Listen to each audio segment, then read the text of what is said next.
నమస్తే, సలాం, ఆదాబ్.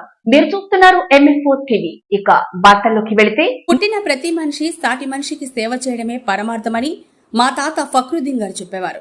ఆ మాటను చిన్నప్పటి నుండే మా మనసులో నాటుకుపోయిందని, దానికి అనుగుణంగా మా నాన్నగారు 12 సంవత్సరాల కిందట మొహమ్మద్ ఫక్రుద్దీన్ చారిటబుల్ ట్రస్ట్ స్థాపించి ట్రస్ట్ ద్వారా నిరుపేద నిరాశ్రయులకు సేవ చేస్తూ వస్తున్నారని, మా తండ్రి గారిని స్ఫూర్తిగా తీసుకుని మేం కూడా నిరుపేద నిరాశ్రయులకు మా చేతనైనంత సేవ చేయాలనే లక్ష్యంతో గత 8 వారాల నుండి నెల్లూరు నందు Harnathapuram south under railway bridge Bara Shahid Dargah వద్ద ఉన్నటువంటి నిరుపేద నిరాశ్రయులను గుర్తించి ప్రతి ఆదివారం భోజనం, మంచి రుచికరమైన కర్రీ మరియు మజ్జిగ వాటర్ ప్యాకెట్లను 50 మందికి స్వచ్ఛందంగా అందజేస్తున్నామని, నేటితో 9వ వారమని సంస్థ ఉపాధ్యక్షుడు మొహమ్మద్ సర్తాజుద్దీన్, కార్యదర్శి మొహమ్మద్ అమరుద్దీన్లు మీడియాకు తెలిపారు.